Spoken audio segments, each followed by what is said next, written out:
to the Larson Hicks Show. It's good to have you here, and it's been a minute. I think I start every recording this way. It's been a minute. Sorry it's been so long. But anyway, it's good to be back. I've been traveling this last week or so, taking my kid, my oldest son, to college up in Idaho at my alma mater, which has been really fun. So anyway, just got back today. So happy to be back and excited about this new phase of life for him and also for my family. So there's a little update about the Hicks family. I want to talk today about this verse in Proverbs 19, verse 11. Good sense makes one slow to anger, and it is his glory to overlook an offense. So I'm not going to try to do a deep dive or anything into the exegesis or whatever of that, but just wanted to kind of use it as a jumping off point to talk about listening to people graciously, listening to people with patience and humility, and just being slow to react to what people say. And this applies in real life, and it applies in person when you're dealing with people. But I find this to be the biggest challenge in two settings. One is online. You know, in this world we live in, there's lots of online. I say online. I really mean that as shorthand to say like non-direct, immediate, verbal, face-to-face, right? So that includes text. I feel like texting. And internet forums, you know, like Facebook or Slack or different, you know, groups that you might be involved with, where you're having conversations and discussions, kind of asynchronously over text. And the other would be books, you know, books or blogs. With books and blogs, I'd say, okay, I mean, we should separate those out because blogs are typically being written, you know, on a more immediate context. So people are reading them shortly after they were written, and it was kind of usually a blog is sort of intended to be more of a content to be consumed immediately about current relevant issues. Books are not typically that way. Some are, but generally when an author writes a book, they're thinking about, a topic or a subject that they want to sort of contribute to thinking on, kind of join into a conversation that's maybe been happening for centuries, and they want to add their piece to that conversation. And I heard this quote on a blog or on a podcast.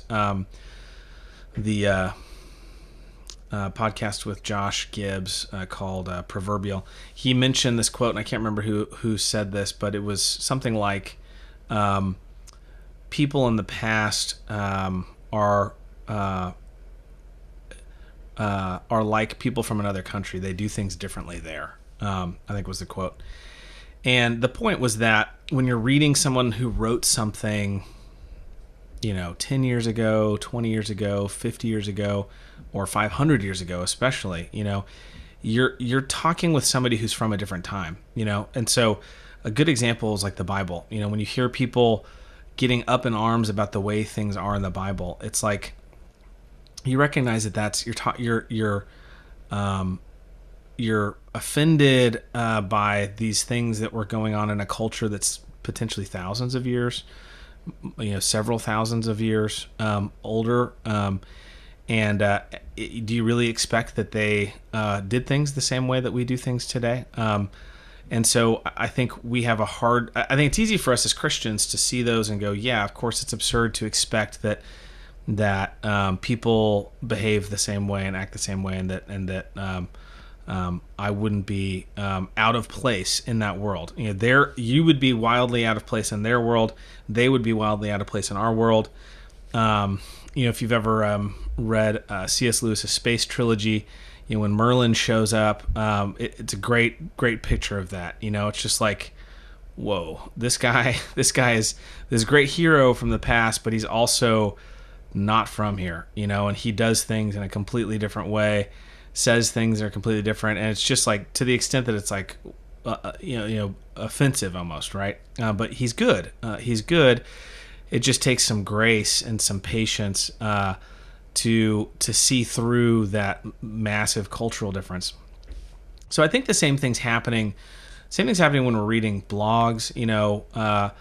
Again, if it's a local blog, our church, some of our teachers in our church will write blogs. That's something that's really written for our people and our place and time.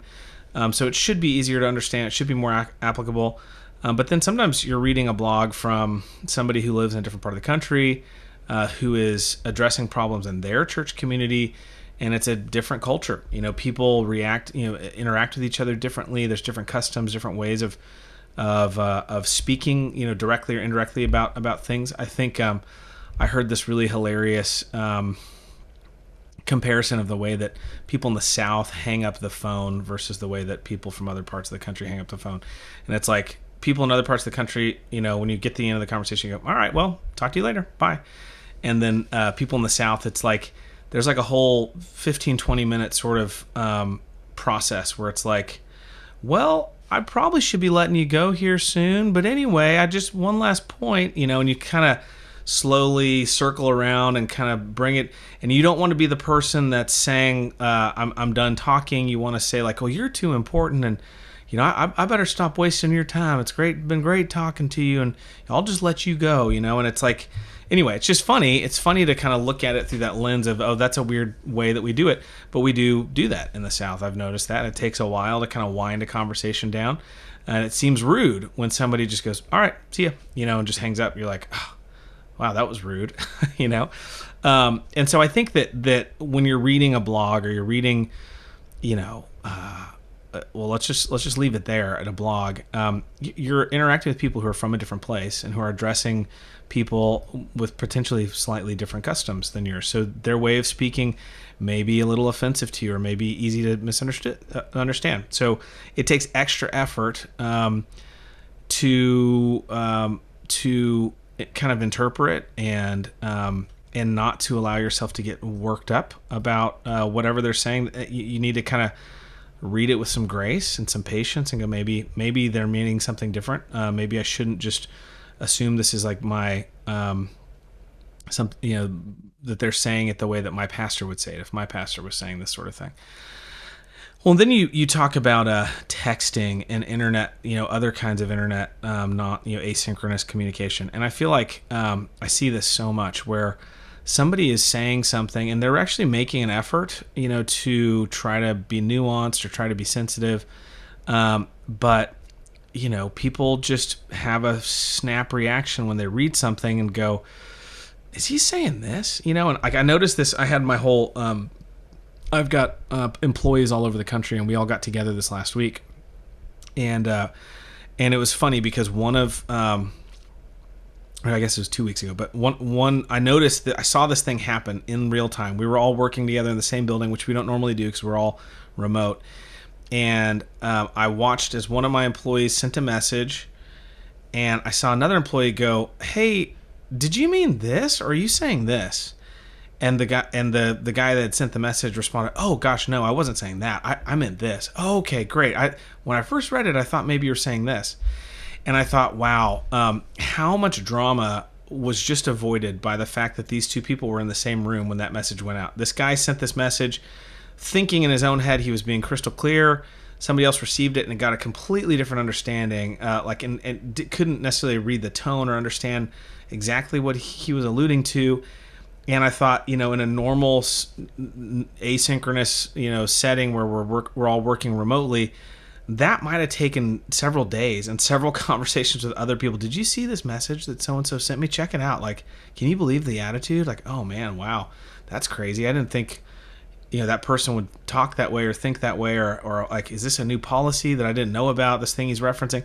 And it's like, there could be this whole telephone game of like passing this thing around to other people, like trying to double check and not get offended, and you end up days later finally getting on the phone and going, "I had no idea that that's what you were saying, and I completely ran with what you said a different way." So I think that's it was helpful for me to see that in real life and in real time, like how quickly a face-to-face conversation completely removes all of the potential confusion. And there's a really hilarious video on the internet of two dogs on either side of the fence, and there's a gate between them. And when the gates close, these two dogs are just showing their teeth and just growling and barking and like they're going to kill each other. And then somebody opens the fence, and as soon as the fence opens, they both stop barking and they start wagging their tail and just kind of looking at each other. And then the fence closes again, and they immediately start barking and being nasty with each other. And the meme, the comment was like, people communication on the internet versus real life. And it's like, in real life you have all of these other tools at your disposal. And so you may be a bad verbal or written communicator. Like your actual wording may be not all that precise or clear.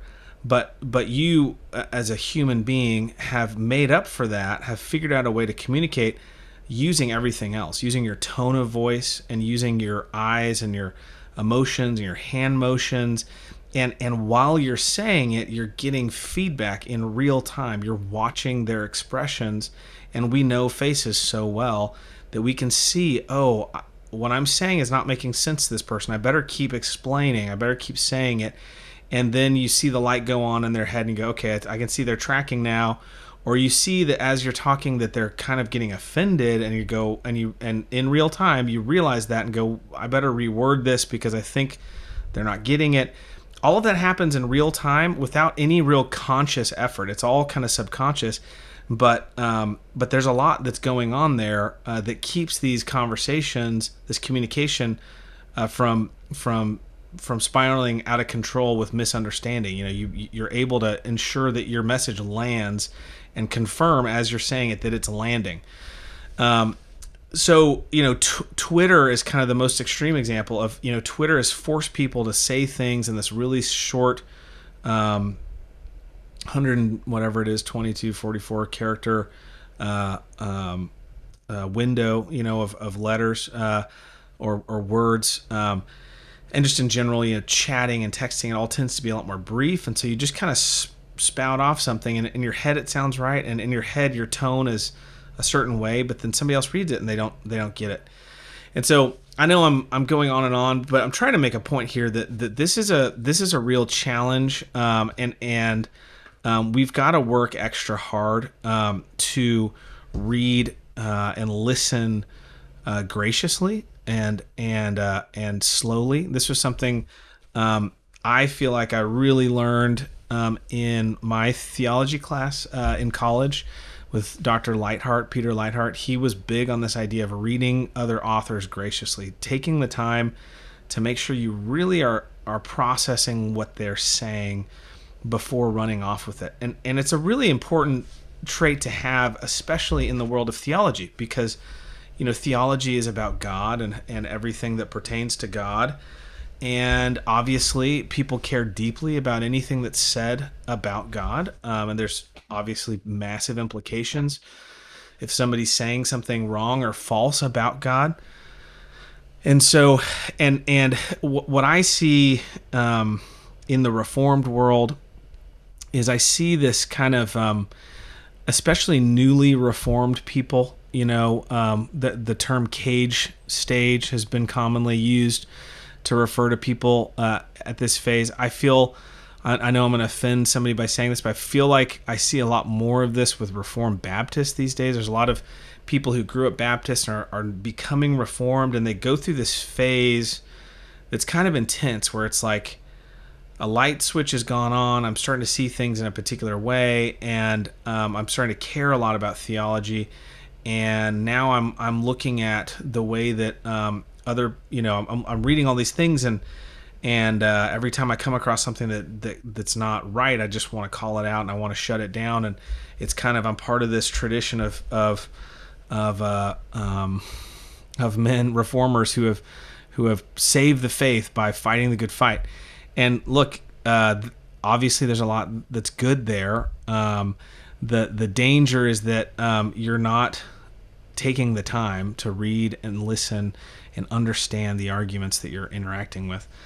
The example that I saw this last week, and me and Rich Lusk have a podcast called got a minute, and we're going to do an episode on this topic this next week. But Canon Press up in Idaho published this book called Men in Marriage by George Gilder. It's a republication of a book that was written in the 70s, originally titled Sexual Suicide. Gilder at the time wasn't a believer. He is a believer now. But it's like, here's a book that was written, 50 years ago, by somebody who's pretty far outside of our tradition. And he's coming at this question, this topic, from a very different place than most of us would come at it. And there were all these quotes that were pulled out. He makes the statement that that sort of this fundamental, like massively important concept to understand is he says the sexual superiority of women. And that phrase, sexual superiority of women, just triggered all kinds of Reformed people, who just read it and went, that sounds like feminism, warning lights, warning, feminism. Now, what would have been wise is for someone to go, but wait a second, who is it that's republishing? Oh, Canon Press. And we know Canon Press is like super, they're defenders of the faith who are on high alert against feminism themselves. And so certainly they're not publishing something that is feminist, is advocating for feminism. So maybe I shouldn't freak out about that phrase, and I should try to understand what that phrase means. But no, that's not what a lot of people did. A lot of people just took all these quotes and blasted them around the internet, and before you know it, everyone's worked up. Apparently a bunch of people, I don't fortunately follow a lot of this stuff, but I heard about a lot of it. And the hilarious thing is, I just got a copy of the book and read through the first chapter and the couple of prologues and intros, and it's just absolutely outstanding. It's such a strong, powerful defense against feminism, and it's just funny to me that there are people getting worked up about it, because it's like, it's just funny because it's completely anti-feminist. Anyway, but it's a good example where it's like, here's a guy who's writing from a different culture, a different time, different place, and the gut reaction is just to react. And I'll say, and I said this in this podcast that me and Rich had recently about conspiracy theories, that this is a behavior that's really rewarded in social media, that kind of the dark patterns, the behaviors that the internet, that social media is trying to develop in us and reward, are these kinds of hot takes. They, like, you get rewarded if you come out with a hot take, and actually if you're misunderstanding something and being controversial, that's actually rewarded. You get more likes and more shares and more comments, and that feels like you're winning. It feels like success, right? In the social media world, you get more dopamine hits, per minute, because people are commenting, and you get into an argument, and you dig your heels in, and before you know it, you're having this big fight about something that actually, if you would have just taken the time to go, I should probably understand what this author means. I should extend the grace to this person that I hope that somebody else would extend to me when I'm talking, and try to understand what they're saying before I respond, before I post something on the internet. Forego that dopamine hit, of being the first to give a hot take. Anyway, I didn't mean to get distracted into this whole controversy topic. I really just wanted to come back to this point that again, Proverbs 19:11, good sense makes one slow to anger, and it is his glory to overlook an offense. It is a glorious thing to not get offended. It's a glorious thing to be slow to anger. It is part of maturity. It is part of wisdom. It's something we should cultivate. And I'd especially encourage it in your text messaging, and if you're on an email forum or chat forum or Slack forum or whatever it is, Facebook, and you're reading something that somebody says, before you start to get your feathers ruffled, take time to go, now what might they mean by this? And maybe I should ask some clarifying questions. Maybe I should try to gently probe the author of this thing I'm reading to make sure that I'm not misunderstanding it. A good way to do it is to say, I may be misunderstanding what you're saying. Are you saying this? restate what you're concerned that they're saying first, and give them an opportunity to respond before you start to counterattack, right? And I think if we did more of this, what I'm not saying is you're not allowed to disagree. I'm not saying you're not allowed to disagree. I'm not saying you're not allowed to argue, or defend your position or the word of God or whatever. I mean, there's plenty of opportunities and places where that's totally appropriate. Just do it like a Christian. Do it like somebody who's wise and who is actually seeking peace and is actually seeking unity. Not peace because you're ignoring things, but peace because you're being gracious and slow to anger and quick to overlook an offense. Don't get offended by wording and by cultural things that really shouldn't offend you. So I'll stop there. I hope that that's an encouragement to you to kind of redouble your efforts to just listen graciously, to read graciously. This is something that if the church is really committed to cultivating this kind of wisdom, this kind of maturity, it will go so far in I think growing the church, blessing the church, helping the kingdom. Jesus's prayer again in John 17 and high priestly prayers that we would be one, even as God the Father and the Son and the Holy Spirit are one. And this is and by our unity, the world will see and know God. And this is something we really want to pursue, that purity and peace in the church. And this is one of the most key ways we can do it is read with patience, with graciousness, with maturity.